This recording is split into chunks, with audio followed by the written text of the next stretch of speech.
In her tense interactions with Prince Camden, colleague Dricino must deal with her inner turmoil and the sudden manticore attack. In this life or death contest, how will she balance personal emotions with her duties as a dragon tamer? Chapter 14. Talon and I spent a good couple of hours thoroughly pummeling each other into the ground. Every inch of our skin was either cut or bruised. But by the time the sun was down and it was time to head home, we hugged it out.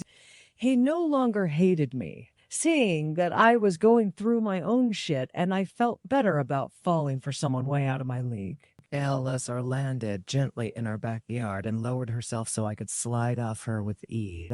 Sorely, I took all the equipment off, then kissed her a goodnight. We carried our muddied asses through the door. Amelia screamed from the kitchen. Cotton whirled around, knife in hand, to dispatch the intruders. He laughed when he saw us. "'Cause about time you two made up." Casper, Harry, and Giles came tumbling over from the living room with Dad and Camden right behind them. Kalai Camden shoved past everyone and gripped my shoulders. "What the hell happened to you?"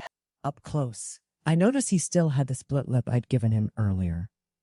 Lovely, they'd been so busy she forgot to heal him afterward. Rolling his eyes, Talon pushed him off me. "She's fine. Prince Kelly can take a punch or two or 100. He shrilled, glaring at him, a fist clenched at his sides. "Did you do this to her?" "You little shit. If you want to beat someone up, beat someone your own size." "Oh," I snapped, stepping between them. "Are you blind?" That wasn't one way. This is how we settle things in this family. I'd done just as much damage to Talon as he'd done to me. "Don't you beat your brothers sometime?" He relaxed a fraction when he looked at me, eyes drifting from one wound to the next, seeming more and more distressed with everyone he found. "Yeah, but it's different." "How is it different?" I challenged, hands on my hips. Dad squeezed through my brothers and put a hand on mine and Camden's shoulders. "That's enough, Cal. Go get cleaned up before dinner's ready, or we'll start without you." "You two, Talon," I call the bath. Talon pushed me into Camden to rush up the stairs 3 at a time. Groaning. I dragged my feet up the stairs. Amelia hopped to my side. "I'll help clean you up." I sat on my bedroom floor while Amelia grabbed some sponges from the linen closet. I was naked by the time she came back with a bucket full of warm, soapy water. She only paused for a second, catching a glimpse of a large scar from when a dragonling had bitten my thigh. Each tooth mark was clearly imprinted on my skin. I personally thought the one on my back, where a dragon had raked his claws down the length of my spine, was much worse. I was just thankful she didn't say anything about them. I didn't mind the looks. I was used to them by now, but I'd grown attached to her, and thus her opinion actually mattered to me, even what she thought about my scars. Moistening her lips, she handed me a sponge, then grabbed one of her own before starting brushing me down. So she started, eyes focused on a particularly muddied part of my shoulder. Prince Camden returned home shortly after you left. And he did that would mean they didn't have enough time for anything. It probably took him that entire time to walk back home. There's no need for you to do that weird flip-flop thing. Stomach. It doesn't change anything. Amelia scrubbed my shoulder raw. I just thought you should know. You seemed upset that he sided with her. She stopped her assault on my shoulder and squeezed it affectionately. "You know, I'm your friend, right? Colleague, you can always talk to me." Dubiously peered over my shoulder at her. Really? "You want to be my friend?" Of course. "Why wouldn't I? You're a generous, selfless, passionate person. You always stand up for what's right. You're the kind of friend I want in my life." She went back to cleaning the mud and blood off my skin while I sat in silence, astounded by the words she spoke. She wanted to be my friend. She thought I was a good person. She didn't think I was a freak of nature. A strange feeling bubbled up in my chest, making me feel giddy. "Thank you, Amelia. I'd like to be your friend too." Once I was all cleaned up, she grabbed clothes. She'd lain on the bed for me. They weren't mine. I didn't own a skirt. And from what I could tell, the shirt was a tiny bit too small. "What's this?" She flushed, tucking hair behind her ear. "Your shirt got ruined, Prince. Camden brought it back by his blood, and you didn't seem happy with any of these shirts So I got you one of mine and a skirt if you want it. The skirt was pushing it, but I gratefully tried the shirt on. It fit better than I thought, the sleeves not too tight, while the top hugged my torso like a second skin. I'm sure on her it would have been as loose as the sleeves were for me. I paired it with my riding pants and smiled at her. Thank you again, Amelia. This is super sweet of you. She waved it off, blushing. It's what friends do. If you want, I could hem your other shirts so they'll fit you. I promise I won't tell. So as you asked me, this was what it was like to have a human friend. Tears welling in my eyes, I hugged her fiercely, too thankful to express with words. I can see why my brother likes you. You're the nicest person in the village. Cheeks redder than a tomato, she squeezed, then released me and tidied up my hair so it didn't cover my face like how I usually had it if I wasn't training or working. Come on, dinner will be done by now. Talon was still in the tub when we passed the bathroom, but since he was a jerk and stole it from me, I didn't feel terribly obligated to remind him dinner wasn't going to wait for him. And it smelled amazing. The closer we got, the more distinguished the scents became. Roast beef, potatoes, carrots. My mouth was watering by the time we made it to the table. I sat beside Camden, who couldn't stop staring at the bruises on my face, like he'd been helpless to stop my pummeling and felt weak and awful for it. Amelia left to help Cadden in the kitchen. Casper, on the opposite side from me, leant forward on the table, grinning. So, who won? Camden was taken aback. You're kidding me. Your sister looks like she's been run over by a wagon, and you want to know who won. I did. Obviously. I might have cheated and gone for a nut shot, but my brothers didn't teach me how to fight fairly. I fought to win. That's my girl. Dad cheered, ruffling my hair. I can't believe you encourage your sons to beat your daughter. Cam, I said, placing a hand on his shoulder to make him look at me so that he knew I was earnest. It's okay, honest. I started it. It's how we settle things here. Talon and I made up. That's all that matters. He smiled half-heartedly at me as if he was unsure if he should be smiling. As long as you're... She will be, Amelia promised on her way back from the kitchen. With 2 plates loaded with food, she placed them in front of Camden and me, earning a pout from Giles that she didn't give him food first. I'll heal all 3 of you after dinner, Cadden came in, balancing the rest of the plate. He sat down and we prepared to dig in the feast he had prepared for us. The town's bell went off. There was a beat of silence at the table, aside from the faint tolls outside. We all looked at Dad. He rose first, and we followed. What's going on? Camden asked, following me on the way down to the basement. Dad unlocked the beastly door and lit a match to reveal our weapon stack. The walls held swords, whips, and shields, while the drawers below them were filled with arrows and knives. We're under attack, Dad. I answered him, then gripped my shoulder before I could enter the room with my brother. Stay here with Camden and Amelia. I watched Harry and Giles pick up their weapons of choice, while Casper and Cadden slipped into some armor. Then I glared at Dan. I can't fight. I'd fought to defend this town many times before and had never given him a reason to doubt my skill. He pushed me back up the stairs, which caused me to crash into Camden. You're injured. You'll stay inside with Talon and protect the prince and Amelia. We're done. He turned back for the weapons room, dismissing me. My blood boiled. Who cared if I was injured? If people could die if we didn't have everyone helping to defend Plum. Cam yanked me behind him, shoving me up the stairs. The next person to push me around was getting a knee in the groin. What about me? Cam offered. Put me to work, Grant. This is what I've been training for. His gaze was resolute, a prince ready for battle. Fuck it, Dad let Camden the newbie fight. I sure in hell what? No, Dad told him as he passed us fully armed. Leather armor wrapped around his shoulders and torso while he wore a heavy set of thick pants to protect his leg. I need you to keep Carlyle out of trouble. His eyes cut into me on his way up, a warning to stay out of trouble, to keep Camden safe. That's not fair. Of course he had to play that card. Yes, Camden was my responsibility, but so was the town. Plum was my home. How could I stand by and let my brothers fight without me?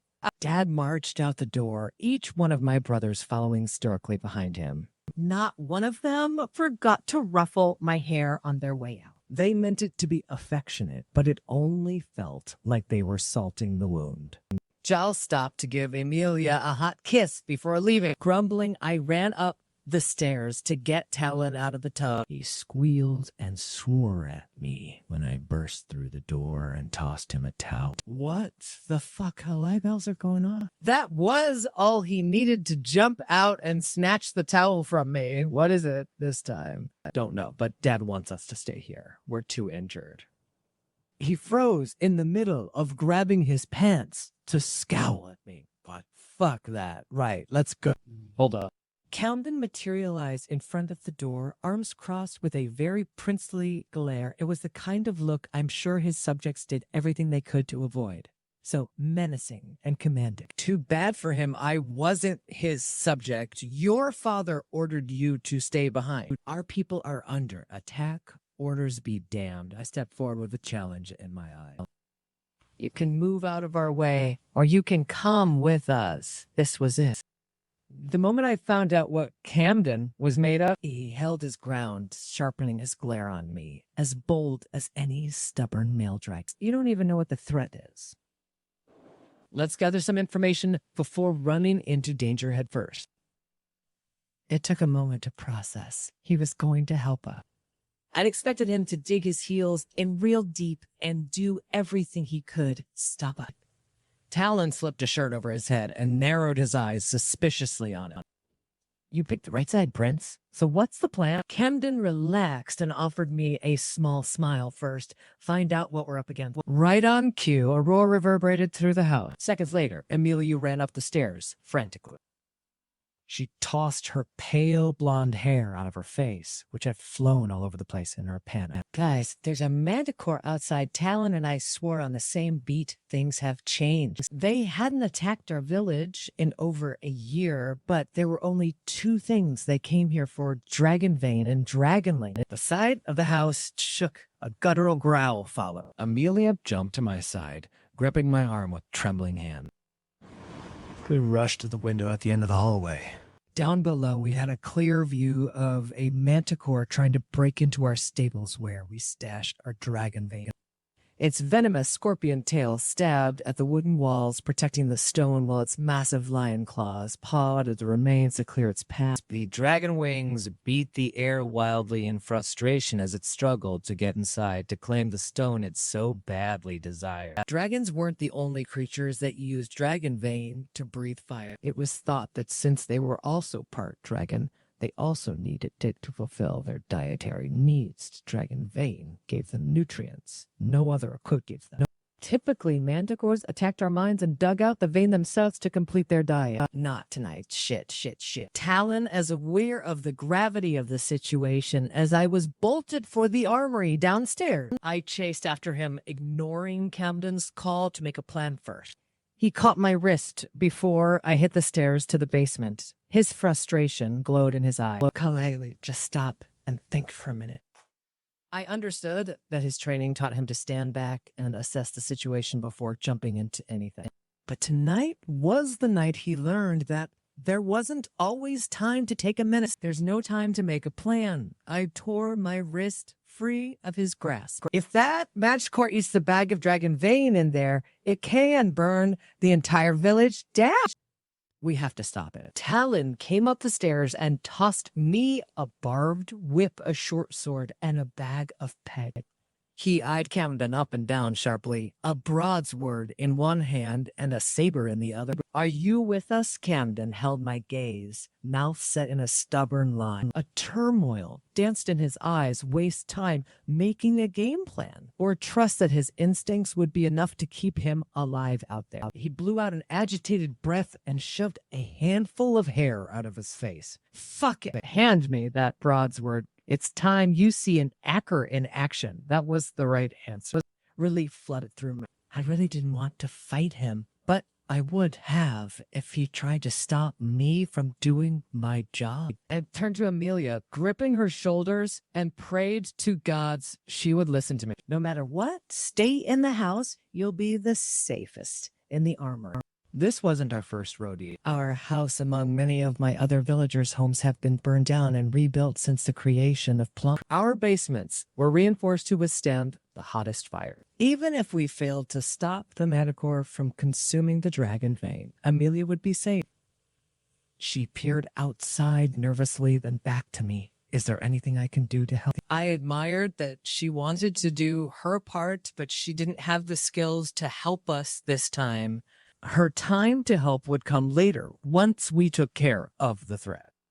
Stay out of our way. Talon grunted already at the door. I gestured for her to go down to the basement, then followed Camden and Talon outside. The village was lit up by flames, both from torches and from manticore that had gotten their jewels on dragon vein. From the roars echoing around town, a big herd had sniffed their way to our village. Dragons and their riders flew above to combat the beasts in the air, threatening to burn the buildings down. Our warriors fought in the streets to defend families who couldn't fight. Talon tapped my shoulder, drawing my attention over to our first target. His grip tightened on his sword, but Camden was gazing around the ashen town in horror and rage. This was what he was training for. Why he wanted a dragon so bad to defend his people. If only he had a partner to give him the strength to get through the night. I caught his attention, gesturing for him to follow Talon as he crouched and edged around the corner.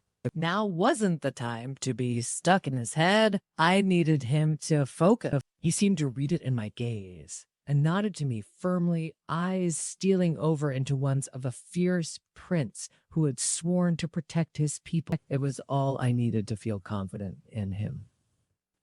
The manticore was far too busy tearing apart our staples to notice us turning the corner. The beat of its wings sent a gust our way, and thanks to my training, Camden held steady, giving me comfort.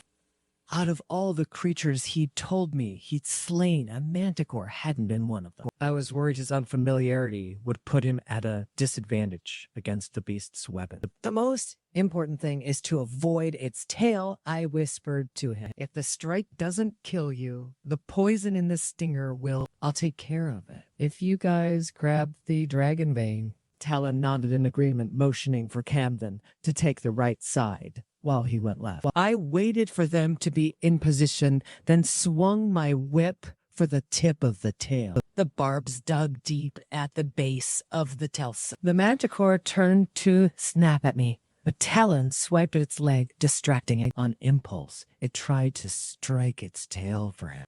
Holding tight to the whip like an idiot, I went flying. My weight was enough to throw off its aim, so Talon easily got out of the way. It dragged me across the ground a couple feet before I got my bearings and stood up, yanking on the whip to regain control of the tail. Meanwhile, Camden snuck past the beast, leaping through the hole it had created, and snatched the dragon vein satchel. Talon cut into its side, while the manticore was focused on getting me off its tail. It snapped its attention to him. I pulled my pegs out, driving them deep into the ground, and wove the whip around each peg. With a vicious yank, I secured the tail to the ground. Seeing our plan, the roaring manticore flapped its wings to take off. Its wings were much stronger than its tail. If we let it get any air, it could free itself. He's taking off.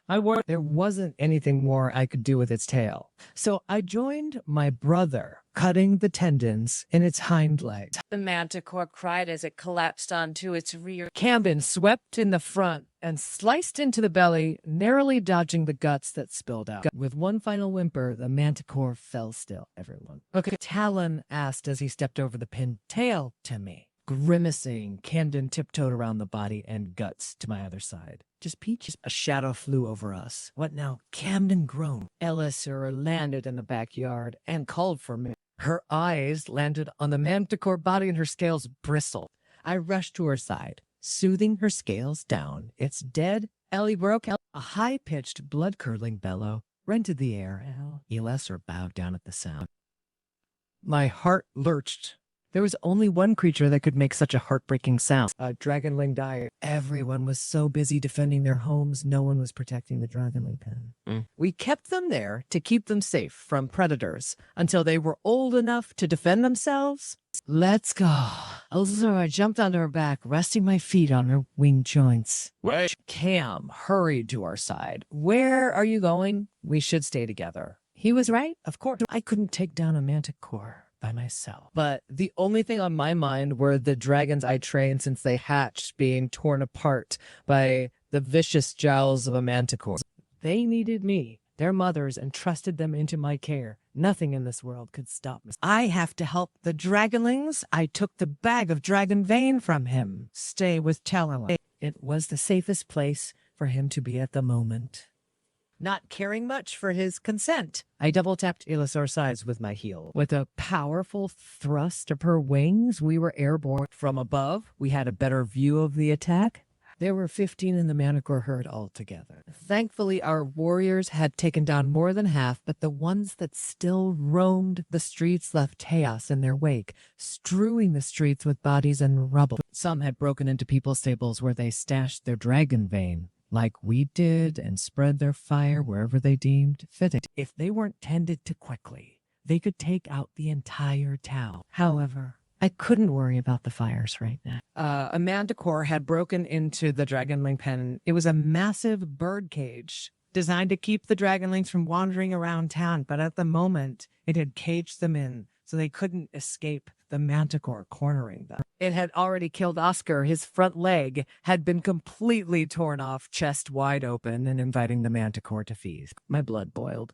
Alezer landed just outside the pen, growling furiously at the sight of the corpse. Thinking of only protecting the other 4 dragonlings, I jumped off her back and bolted into the pen. Unaware of the rage driving me towards it, the manticore poised its tail to strike Exinu. I cracked my whip, catching the stinger, and yanked it down. Caught by surprise, it had been easy, and it gave me enough time to swipe my blade across the Telsin, cutting it clean off. The beast reared up, roaring something furious. As the lion and dragon halves thrashed around in agony and panic, the ground shook violently, causing me to lose my balance. What was left of its tail came crashing down from me. I rolled to the side again and again, throwing myself as far away from the flailing limbs as possible. A wing unexpectedly came swinging and hit my chest. I went flying into the arena's wall. The impact knocked the wind out of me, and I missed the claw looming over me.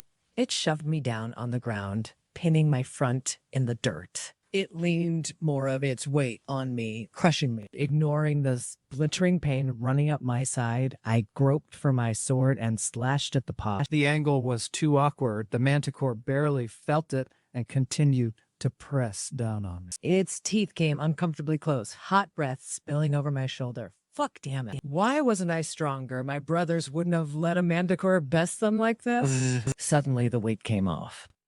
Taking the brief reprieve to breathe, I looked up to see the dragonlings tugging on the manticore's tail, pulling it away from me. Exinu, the biggest male of the group, spread his wings and thrashed them in a threatening display to distract the beast while Kylie, Trina, Tar, and Jazin clawed and pulled with everything they had. The manticore released a blood-chilling, terrifying roar. As much as I appreciated their efforts, even 4 dragonlings were no match for a manticore. They were in trouble. Elisir, I cried, climbing to my feet. The loyal green dragon broke through the cage walls and stood between the beast and the baby. Her threatening wing display made the manticore bow down, second-guessing its decision to go after them. Good. She made herself look as big as possible, wings fluttering, smoke billowing out of her nostril. She released a roar fit for any dragon in the heat of battle. The manticore snarled back, snapping his teeth at her. Then it pounced. They rolled in a big kerfuffle of wings, tails, snarls, and claws, nearly crushing the dragonlings hiding in the corner. While they fought, I bound it from my whip, laying on the ground where I dropped down. Elisor snapped at the manticore's wing, tearing at the webbing with her teeth. The monster batted at her with its massive paws, swatting the side of her muzzle, exposing her long neck. I shot out my whip before it could pounce for her throat. It caught its hind leg, and I pulled as bloody hard as I could. The manticore fell flat on its face. In that split second, I grabbed the biggest chunk of dragon vein in the bag I could find.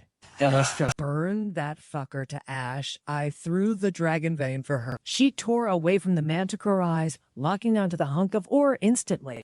Mouth open, she reached out for it. The manticore leapt into the air and caught it in its jowls before she could. My heart stopped. That chunk was big enough to fuel a dragon for a good 2 hours with flames hot enough to melt the side of a mountain, and the manticore just took it. Time seemed to slow down as I watched it swallow the biggest mistake of my life. An amber glow slithered down its throat, shining so bright it was visible through its thick mane. It burped smoke billowing out of its nostrils. Fuck me.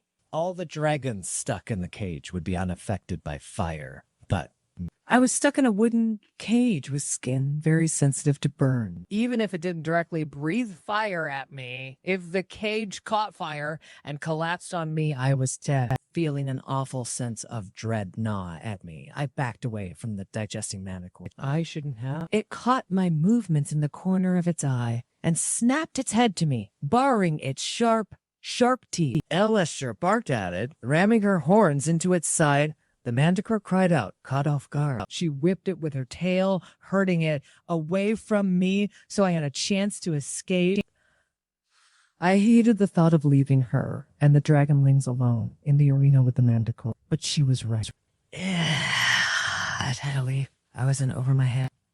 Swallowing back my pride, I booked shit for the massive hole she'd created. A fireball landed right in front of me, stopping me in my track. Choking on a scream, I staggered back, tripping on a piece of rubble. Talino, come in here. I didn't know who was stupid enough to run head first toward a manticore with dragon vein, but they needed to leave. Now I was distracted for only a second. It was all the manticore needed. A fireball came hurtling my way, and there was nothing I could do to stop it. Chapter 15. A shadow jumped in front of me, hands outstretched to the fire. As if it was hit by a bat, the fireball went flying in the opposite direction, hitting the manticore head on. It erupted into an inferno of red flames that rose up to lick the cage ceiling. The cage caught fire, the wooden structure already beginning to crumble. The dragonlings ran to our sides and pushed us to the ashen ground. They hovered over us, spreading their wings to envelop us in a fireproof, leathery embrace. The Persimmon, judging by his build who had saved me, held me tight, tucking my head into his chest just in case the dragonling's embrace failed us. It didn't. Beams fell from above, beating the dragons' backs over and over. They didn't falter even when I saw Exana wince when something particularly heavy landed on him. Forever grateful for their sacrifice, I stroked the muzzle of every dragonling brushing up against us. If it weren't for these 4 brave creatures, I would have died long before their pen had the chance to collapse. And then it all stopped. Manticore's cries, Elisur's furious snarls, the intense heat, sounds of wood snapping and crackling. The dragonlings eased their grip on us, one head popping out of the embrace at a time until they deemed it safe to fold their wings behind their backs and step away from us. Fire flickered around us, no taller than my hip, but most of the ground was in embers. The entire corral had been destroyed, turned to ash at our feet. The wind stirred it into the air, making me cough. A hot hand laid on my cheek. Having completely forgotten I was huddled up against someone's chest on the ground, I looked up into a pair of intense green eyes. They were as wild as the fire around us. But that wasn't what caught my breath. They weren't human. Instead of a rounded pupil, it was a vertical slit like a dragon. Or I could be seeing things, because when he blinked, they rounded normal. It must be all the smoke you're inhaling, Kaylee. I gave that voice. Raspy because of the smoke, but still utterly sexy. Those undeniably gorgeous green eyes. The faint scent of the sea breeze. Only one person could feel like him. But it couldn't have been him. That's impossible. Camden, I coughed. Gods, my throat was so dry. What just happened? One minute he was supposedly on the other side of town, actually. I guess that was a long time ago now, and then the next he was standing in front of me, shielding me from a fire blast that should have killed us both. He must have been the one calling my name earlier. And now I was sitting in his lap, surrounded by his arms, as if he hadn't just stupidly risked his life for me. By all accounts, we should be dead. The thought was terribly unsettling. Horrified that he'd sacrifice himself for me like that, I pushed out of his lap and stood up. Get away from me, you lunatic. He rose to his feet, dusting ash off his pants indignantly with a scowl aimed for me. I'm the lunatic. I'm not the one who went on a suicide run. Admit it, if I hadn't been there, you would be dead. We both would. I shouted back, furious. The idiot had somehow survived his stupid stint and was now lecturing me on being suicidal. That blast would have killed us both. I don't know how you did it, but don't be getting any ideas rushing in to do that again. I'll do what I want.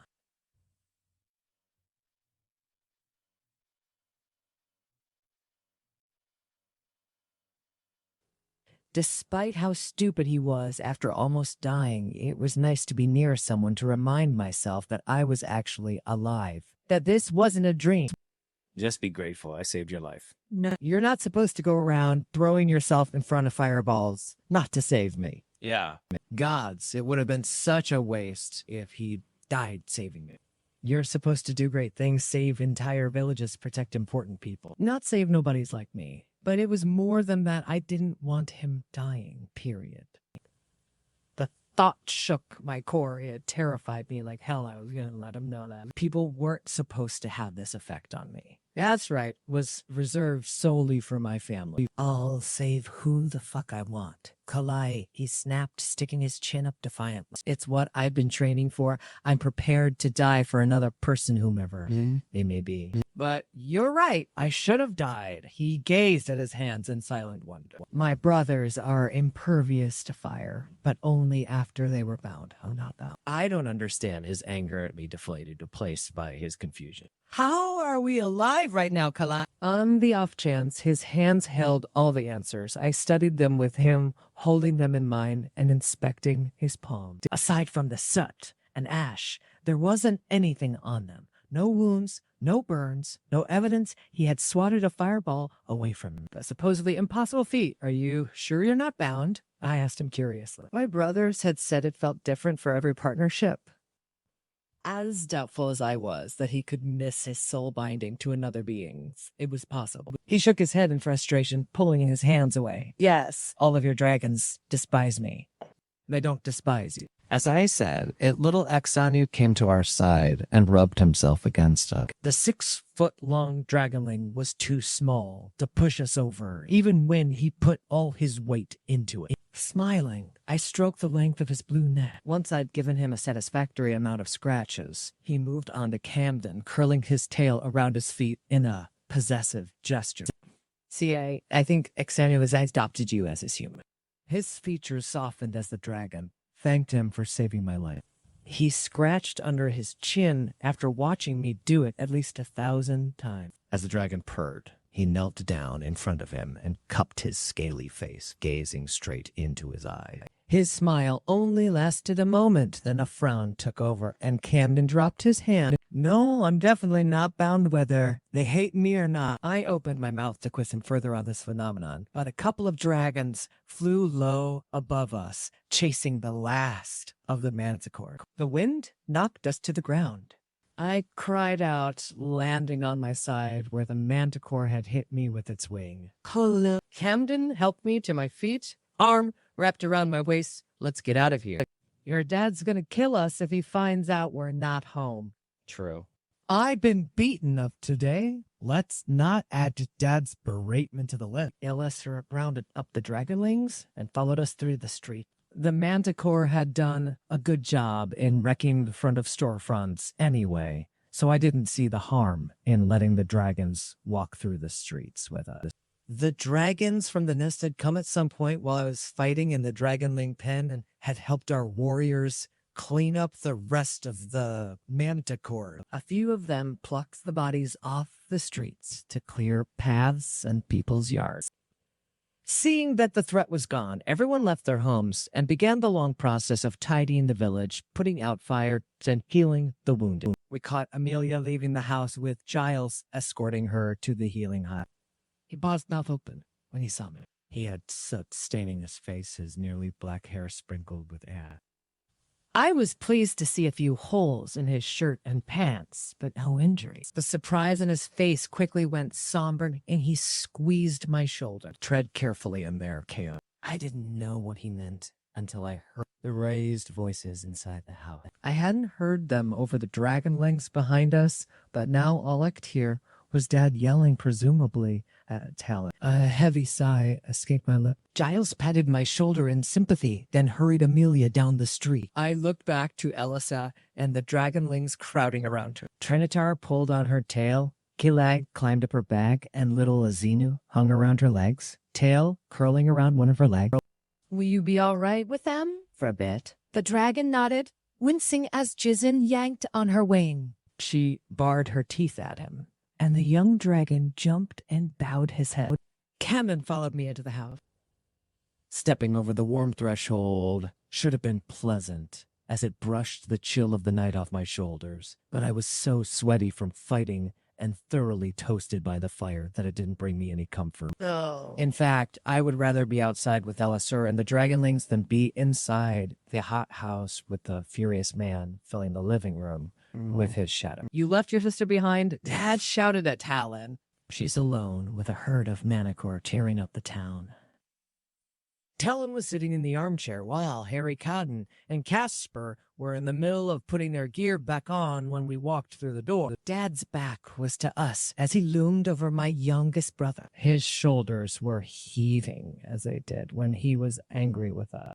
They're all dead or gone now, Talon said too casually, for one being the target of Grant Dricino's wrath. And Dad snapped, fists clenched. I don't see Cully anywhere if she's hurt. Dad, I butted in before he could unnecessarily threaten my brother further at me. He whirled around, gray eyes whirling like a thunderstorm. Where have you been? He demanded crossly. I'm sure if he wasn't so pissed that I'd left the house after he specifically told me not to, he would have been relieved and maybe even happy to see me. As any father who had been worried about his daughter would. The dragonlings, they needed help, so Dad interrupted me before I could finish, left your brother and Prince Camden to fend for themselves while you risked your life for a couple of baby dragons. I swallowed, feeling the weight of my brother's gazes on me, their pity burrowed into me, but also their smugness, because I wasn't usually the one who got in trouble. They didn't need me. They're skilled enough fighters, and I had... Elisa Dad's crossed his arms. His hair almost looked black in the lighting, curling around his ears with gray swirls, hurling in the tufts of brown. He seemed older than I remembered him being. Lines etched into the sides of his eyes and across his forehead I hadn't noticed before. We're stronger together than we are apart. Kalai, do you know this? His tone had softened a tad, but it was enough for my brothers to relax, taking a moment to strip out of their armor once again, and for Camden to finally step away from me. I hadn't noticed how closely he'd been standing behind me until the heat of his body was gone and left my back feeling utterly exposed to whatever attack might throw its way at me from behind. You're always needed, Cowell. You should have waited for Talon. You three should have gone together. Dad shifted his eyes to Camden, who was now leaning casually on the side of the couch. Thank you for bringing her home in one piece, Prince. Camden shrugged and raked a hand through his hair. It was an amber orange in the fireplace lighting, and the green in his eyes appeared to have flecks of gold in them as the fire flickered. I'm just doing my job, just as you were all doing your jobs to protect this town and the dragons that live in it. I couldn't help the smile cracking on my lips. I didn't think I'd ever come across someone who would defy Dad, for me no less. Dad glared at me as if it was my fault. The prince decided to turn his defiance on him for once instead of me, then turned to Casper. Make sure your siblings go to the healing hut. If they so much as step off the street, carry them kicking and screaming. Talon rolled his eyes, peeling himself off the armchair. Don't worry, Dad. There's no danger for us to idiotically run toward. I'm sure we'll survive the trip to the healing hut. He waltzed out the door, Casper following right behind him, muttering something about there having to be no danger around for Talon to act idiotic. Chapter 16. I peered over to Dad, who was standing by the fire, his back to me, unsure if I should say something to ease his mind, then deciding against it, hurried out the door to catch up with my brothers. The short jog jarred my ribs, and I winced once I'd caught up to them. That manticore paw had got my side pretty good, and now I was starting to feel my stabbing companion with every step. You all right? Camden's voice startled me, and I nearly elbowed his face, only just stopping myself at the last second. Casper and Talon peered over their shoulders to him, equally surprised that he'd joined us, then turned their gazes forward again, deciding there was no harm. I'm fine, I muttered, surreptitiously slipping my arm under my jacket to support my ribs while I walked. Every breath seemed to hurt more than the last. You didn't have to come. The house is warmer. He shrugged. I just want to make sure you're properly taken care of. That's all. I withheld a snort. Far more people need to be taken care of than me. Looking around, it would take over a month to fix the broken fences, ruined lawns, collapsed roofs, or to rebuild the few houses that had been burned down. That was just the state of the town. The people would be in far worse condition. I was low on the list of priorities. Burn victims needed to be tended to. Anyone who was unfortunate to meet the jaws or claws of a manticore would have to be stitched up immediately. A few cracked ribs weren't going to kill me. As I suspected, as we neared the healing hut, there was a lineup of people outside waiting to be looked at. Giles was at Amelia's side while she wandered up and down the line looking for anyone who needed the most immediate attention. He barked at anyone who complained to her that she wasn't doing a good enough job. We only have so many healers, he snapped at one old lady who held her grandchild in her lap while her son's face was damp with blood. Amelia had told the man he had to wait the dying get priority. He slipped his arm around her waist and herded down the line for the next patient. It was strange seeing him so protective, glaring at anyone who even thought about speaking against Amelia. It was a glare everyone in this town avoided, the Dricino glare. It was a look that could tame the most furious of dragons, and definitely any sizzling human. Giles usually reserved it for people who talked smack about our family. He saw us and nodded to Casper, then went back to glaring at the unruly line. Casper ordered us to sit on the low wall fence everyone else was leaning on while they waited their turn to be seen by a healer. I winced doing so, hoping it wasn't too noticeable to my brother. The uneven surface of the stone wall wasn't helping my rib situation much, but I spotted people down the line who needed to be looked at before me, and I didn't want my brothers to throw any fits for my well-being. Camden's eyes narrowed on me. They were a dark green, despite all the torches lit around the healing hut to aid the healer. The inside glowed the brilliant white light of enchanted stones to give the healers the best lighting no matter the time of day. What I demanded.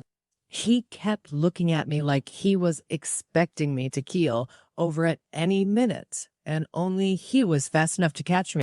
Well, whatever fantasy he had about a woman swooning in his arms, I was not about to be a part of it. I could hold my own just fine. You don't look good, was all he responded with, his tone flat. At that, Casper stepped around Talon's outstretched legs and bent over me to look at my eyes properly. I would have swatted his stupid face away if the movement wouldn't make me wince and alert them of my pain. He's right. He seemed surprised. And then he was concerned. You're pale, Kalu. Did you get hit by the stinger? No. I replied, curtly annoyed. Casper was listening to Camden. I'm fine. Where did you get hit? He pressed, completely ignoring my protests as he poked and prodded my body for injury. When he scored on my ribs, I cried out and smacked his ear. He swore in pain. Talon laughed. I don't know what you expected to happen, Cass, but that was so worth watching. Fuck off, Talon. He glared at me. Lift your shirt, Cal. Let me see what that monster did to you. I'm fine. Stop saying you are fine. Camden snapped, surprising me by how frustrated he sounded. Show us your fucking ribs, Kala. Please, he added when my brothers glared at him for using that tone with me.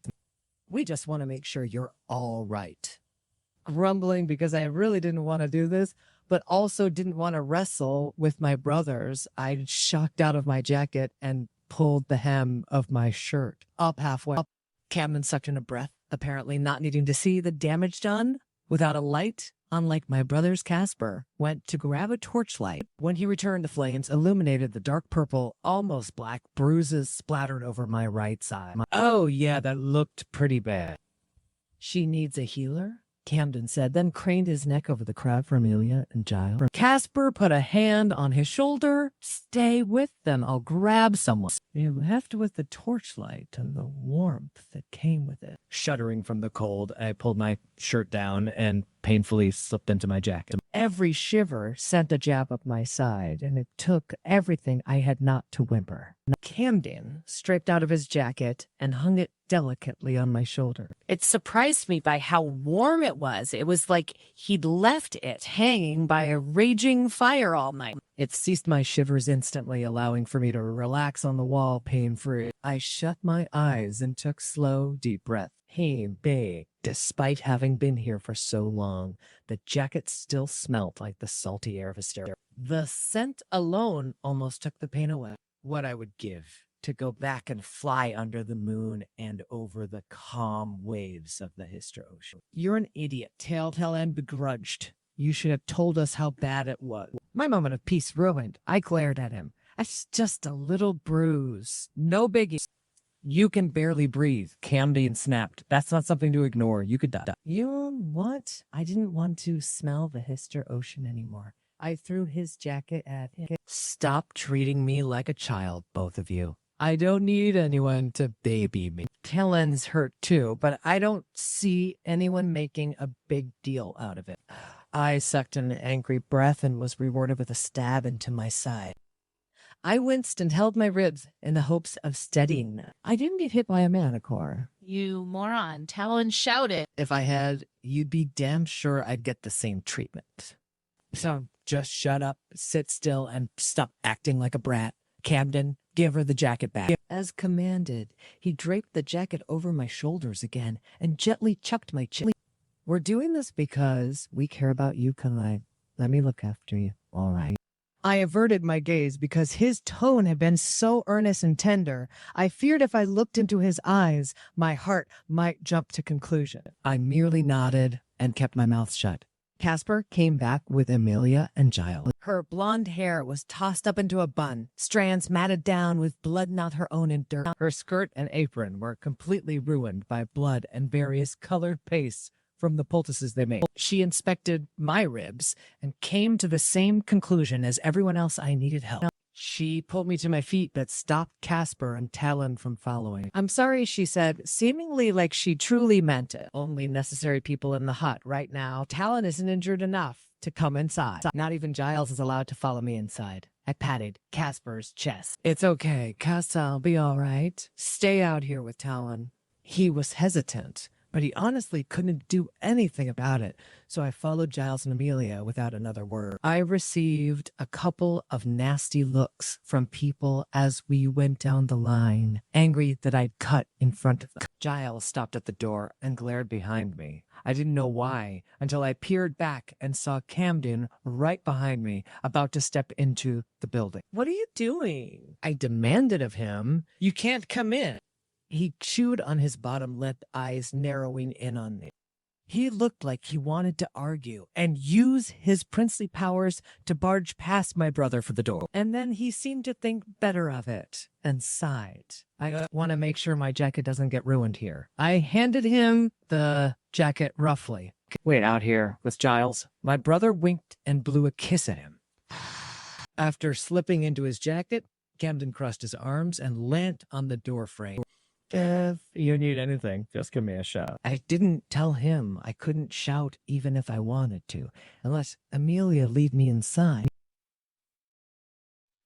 The hut was full of healers and the injured. People cried and called to each other. Some were quietly brooding in their beds or on a chair. I kept my eyes on the back of Amelia's head to distract myself from the smell of blood, sweat, and healing paste. Normally, when our village was attacked, I was a part of the team that swept through the town to make sure the threat was gone. I wasn't a part of the injured, let alone one who needed immediate attention. She pulled a curtain back to reveal a fresh cot hiding in the corner, away from everyone else. It was stark white compared to the reds, browns, and ugly colors of the poultices. Go on, sit. I'll let someone know you're here. I have to go back outside and heal the lightly wounded. I gulped. Is there a reason I'm in the far corner? I'm not actually dying. Am I? I didn't feel like I was. It hurt to breathe and move, but I always thought I'd know if I was dying. She offered a sympathetic smile, tucking a loose strand of hair behind her ear. She had blood on her finger and smudged her cheek. It's the only cut. Left Kalai. You'll be all right. Someone will heal you and send you home. Most of these people will have to stay here under supervision for the night. Feeling a little better, I laid down on the cot and kept my eyes on the panel on the vaulted ceiling. I focused on breathing in a way that hurt the least while I waited for someone to have a look at me. I twiddled my fingers, wishing my brothers or Camden were here to drown out the noises on the other side of the curtain. Cadence walked in, wiping her hands on her stained apron. She paused when she saw me, white blonde curls falling free from her tie. Amelia didn't say you were the patient, she grumbled, sounding tired and now annoying. What are you doing here? I lifted my shirt in answer. She wasn't the only one who was unhappy. She was here. She sighed heavily. Agitated. What happened? Manticore swept me with its paw and pinned me on the ground. She knelt down and inspected the wounds closer, careful not to poke me too hard. You were fighting it. When are you going to learn that it's a man's job? You're just going to get hurt like this. I'm surprised you haven't died yet. Honestly, give up your silly little dream, whatever that is. You're only getting in everyone's way. I felt her words like a sucker punch. Not that I let her see it. They only hurt this time. Because tonight, it was true. I would have died if Camden hadn't saved me somehow, and now my brothers were putting themselves out for me instead of helping the town. I was dead weight to my family, to this town. You heal people, I kill things.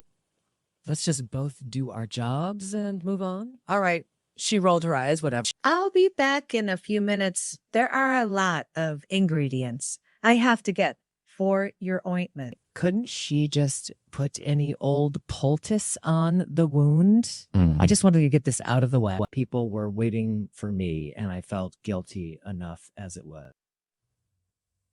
If it's going to take a while, can you tell Cam to go home? He's just outside.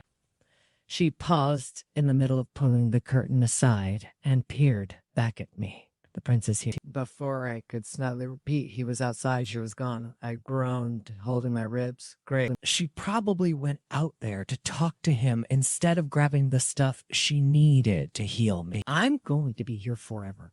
I counted the knots in the wooden panels above me to keep my mind off everything going on outside my curtains. You're not dying. If you were Amelia, would have been more alarmed. Gods, but it sounded like the people around me were dying. The person beside me screamed at the top of his lungs, then abruptly stopped. Healers' voices rose as they hurried to help him. A woman nearby was sobbing heavily. My stomach knotted, imagining someone dying in her arms. The curtain to my cot flew open, making me jump. Camden stepped in, seemingly relieved. His shoulders relaxed as a smile crept over his face. My heart was pounding too much from my panic for me to be relieved to see a familiar face. What are you doing here? Did you sneak in? Rolling his eyes, he sat on the end of the bed. Cadence let me in. She told me to stay with her, but then she started talking while she prepared your ointment, and I got bored. How are you doing? I released a heavy sigh, then groaned as my ribs creaked in protest. I've been better. He regarded the bruises plastered over my side, eyes narrowing into a glare, as if they'd insulted him. Can I get you anything? A knife, so I can end my misery. That bad if you're in that much pain. No, I can handle the pain. I bit my lip debating if I should tell him something that made me appear weak. It was hard enough to convince him that I was qualified to guide him. I didn't want him to think any differently of me and ask Dad for a new guide. I don't like being in here around sick, dying people. It kind of freaks me out. He fought the urge to smile and covered his mouth with a hand. What I demanded, damn it? He was trying not to laugh at me. I shouldn't have told him anything. Never mind. I think you should leave. He pouted. Calais, I'm sorry. I didn't mean anything by it. I just find it hard to believe you'd be afraid of anything, let alone tell me if you were. Yeah. Well, I couldn't believe I told him either. His pretty looks were very distracting and made my mouth say things without consulting my brain. Cadence came through the curtain. The smile sprang to life when she caught sight of Camden. Oh, good you're here. I thought I might have to hunt you down. For some reason that was funny and she laughed.